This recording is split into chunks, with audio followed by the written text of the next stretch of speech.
A tourist is backpacking through the Highlands of Scotland, and he stops at a pub to get a drink, and the only people in there is a bartender and an old man nursing a beer, and he orders a pint, and they sit in silence for a while, and suddenly the old man turns to him and goes, "You see this bar?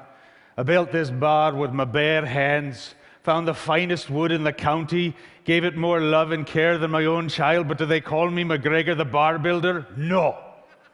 Points out the window. "You see that stone wall out there? I built that stone wall with my bare hands, found every stone, placed them just so through the rain and the cold, but do they call me McGregor the stone wall builder? No." Points out the other window. "You see that pier on the lake out there? I built that pier with my bare hands, drove the pilings against the tide of the sand, plank by plank, but do they call me McGregor the pier builder? No." "But you fuck one goat."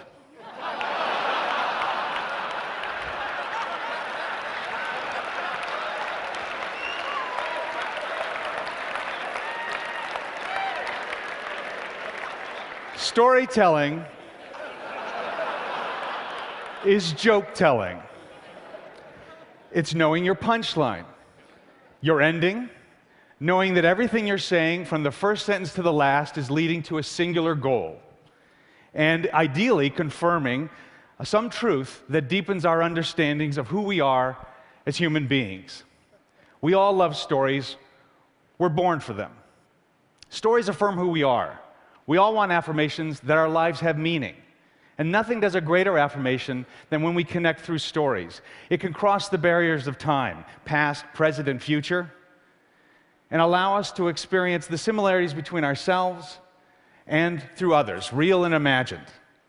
The children's television host, Mr. Rogers, always carried in his wallet a quote from a social worker that said, "Frankly, there isn't anyone you couldn't learn to love once you've heard their story." And the way I like to interpret that is probably the most greatest story commandment, which is make me care. Please, emotionally, intellectually, aesthetically, just make me care. We all know what it's like to not care. You've gone through hundreds of TV channels just switching channel after channel, and then suddenly you actually stop on one. It's already halfway over, but something's caught you, and you're drawn in, and you care. That's not by chance, that's by design. So it got me thinking, what if I told you my history was a story? How I was born for it, how I learned along the way this subject matter. And to make it more interesting, we'll start from the ending, and we'll go to the beginning. And so if I were going to give you the ending of this story, it would go something like this. And that's what ultimately led me to speaking to you here at TED about story. And the most current story lesson that I've had was completing the film I've just done this year in 2012. The film's John Carter. It's based on a book called A Princess of Mars, which was written by Edgar Rice Burroughs. And Edgar Rice Burroughs actually put himself as a character inside this movie and is the narrator. And he's summoned by his rich uncle, John Carter, to his mansion with a telegram saying, "See me at once." But once he gets there, he's found out that his uncle has mysteriously passed away and been entombed in a mausoleum on the property. "You won't find a keyhole. Thing only opens from the inside." He insisted. No embalming, an open coffin, no funeral. You don't acquire the kind of wealth your uncle commanded by being like the rest of us, huh? Come, let's go inside.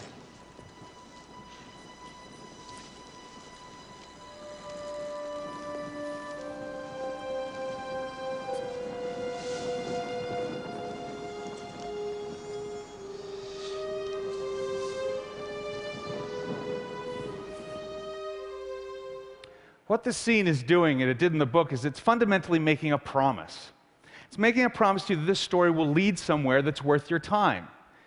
And that's what all good stories should do at the beginning, is they should give you a promise. So you could do it in an infinite amount of ways. Sometimes it's as simple as once upon a time. These Carter books always had Edgar Rice Burroughs as a narrator in it, and I always thought it was such a fantastic device. It's like a guy inviting you around the campfire, or somebody in a bar saying, "Here, let me tell you a story. It didn't happen to me, it happened to somebody else, but it's going to be worth your time." A well-told promise is like a pebble being pulled back in a slingshot and propels you forward through the story to the end. In 2008, I pushed all the theories that I had on story at the time to the limits of my understanding on this project.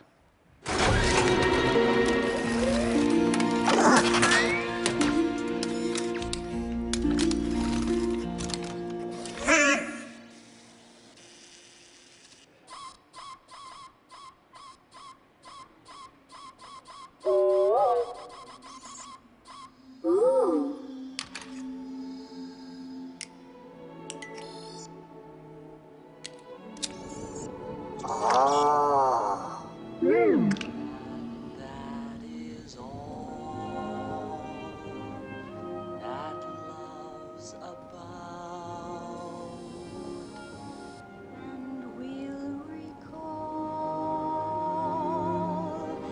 when time runs out.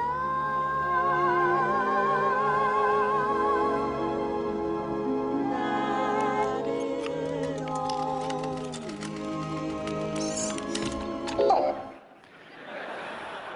Storytelling without dialogue. It's the purest form of cinematic storytelling. It's the most inclusive approach you can take. It confirms something I really had a hunch on, is that the audience actually wants to work for their meal. They just don't want to know that they're doing that. That's your job as a storyteller, is to hide the fact that you're making them work for their meal. We're born problem solvers. We're compelled to deduce and to deduct, because that's what we do in real life. It's this well-organized absence of information that draws us in. There's a reason that we're all attracted to an infant or a puppy. It's not just that they're damn cute. It's because they can't completely express what they're thinking and what their intentions are. And it's like a magnet. We can't stop ourselves from wanting to complete the sentence and fill it in. I first started really understanding this storytelling device when I was writing with Bob Peterson on Finding Nemo, and we would call this the unifying theory of 2 + 2. Make the audience put things together.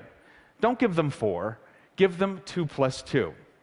The elements you provide and the order you place them in is crucial to whether you succeed or fail at engaging the audience. Editors and screenwriters have known this all along. It's the invisible application that holds our attention to story.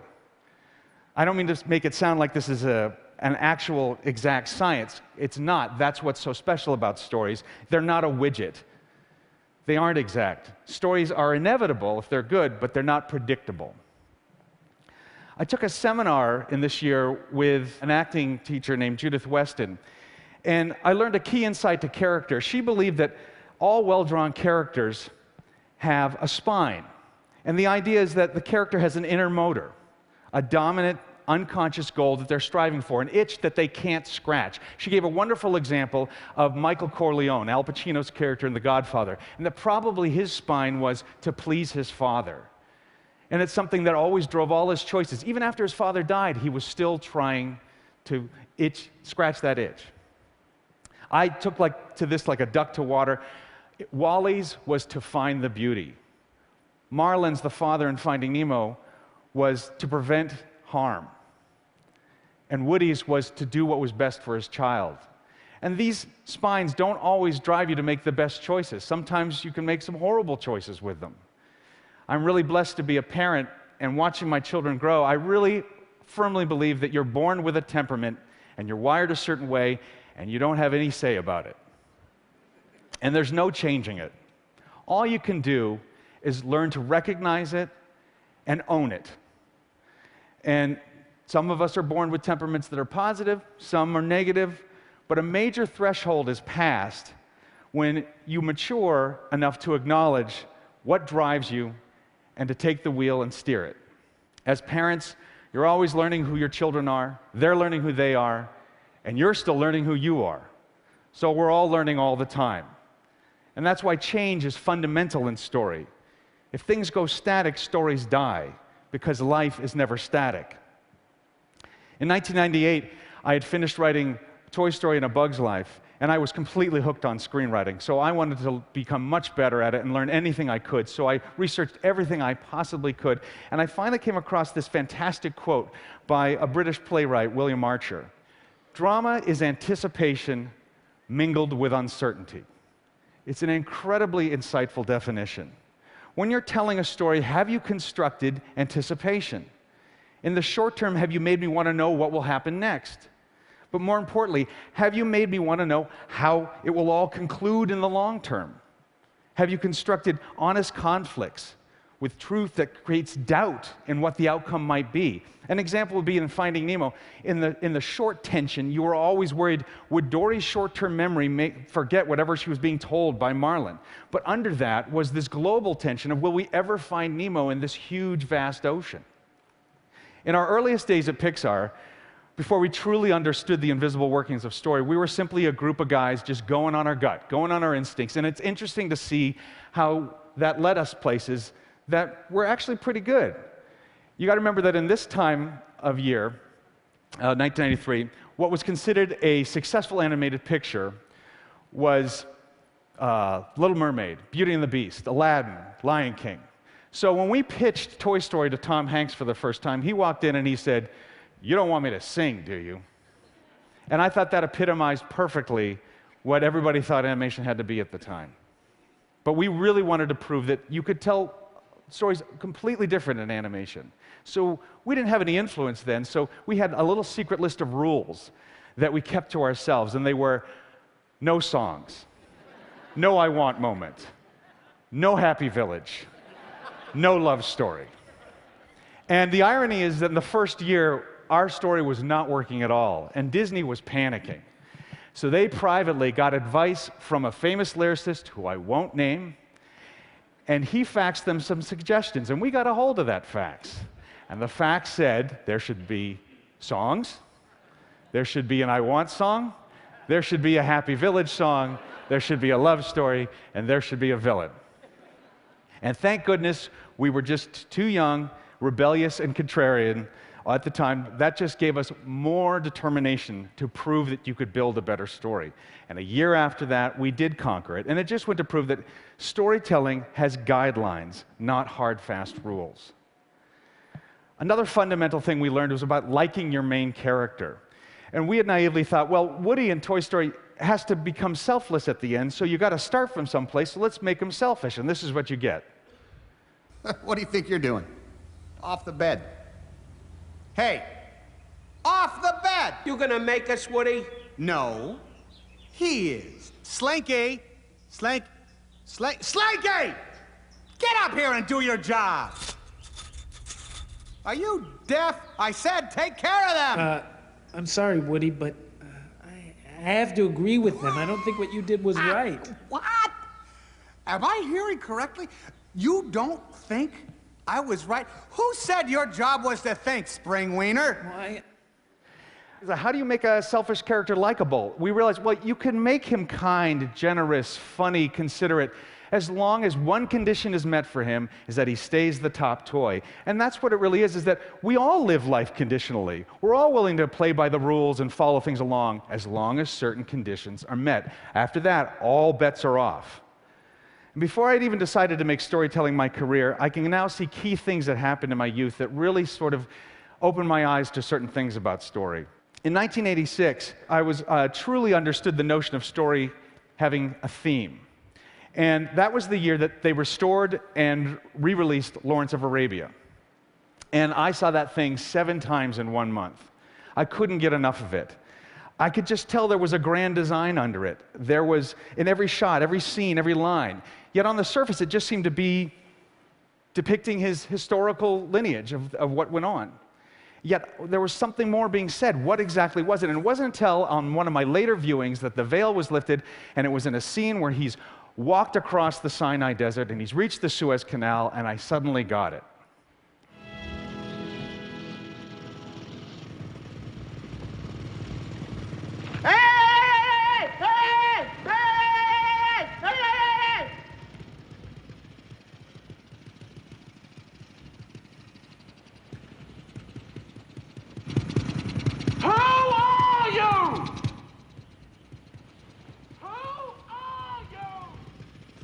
That was the theme.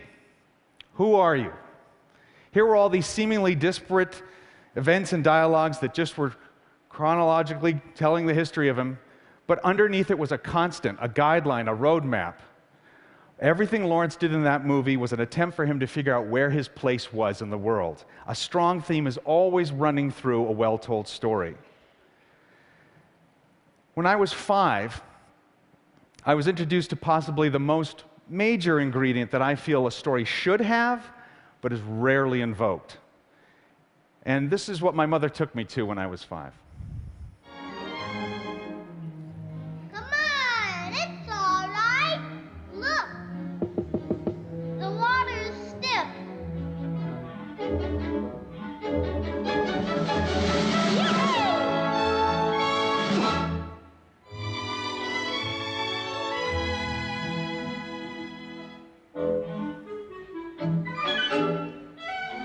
Some fun, huh, Bambi? Come on, get up, like this. No.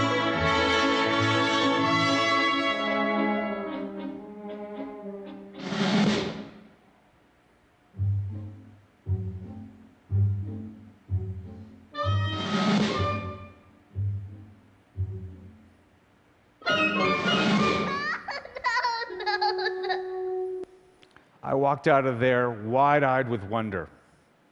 And that's what I think the magic ingredient is, the secret sauce, is can you invoke wonder? Wonder is honest, it's completely innocent, it can't be artificially evoked. For me, there's no greater ability than the gift of another human being giving you that feeling. To hold them still just for a brief moment in their day and have them surrender to wonder. When it's tapped, the affirmation of being alive, it reaches you almost to a cellular level. And when an artist does that to another artist, it's like you're compelled to pass it on.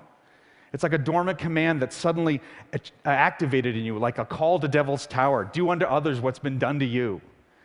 The best stories infuse wonder.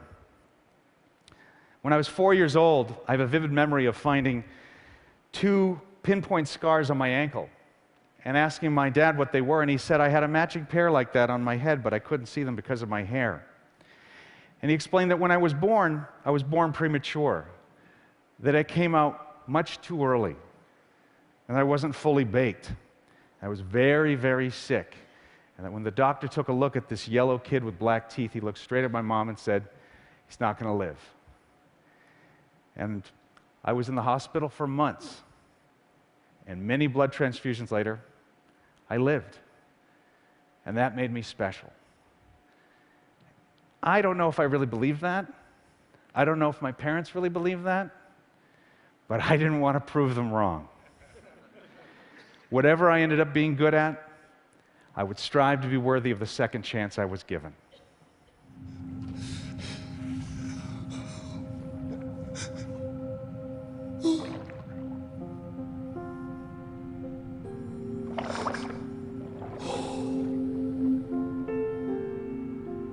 There. It's okay, Daddy's here. Daddy's got you. I promise I will never let anything happen to you. Nemo. And that's the first story lesson I ever learned. Use what you know, draw from it. It doesn't always mean plot or fact. It means capturing a truth from your experiencing, expressing values you personally feel deep down to your core. And that's what ultimately led me to speaking to you here at TED Talk today. Thank you.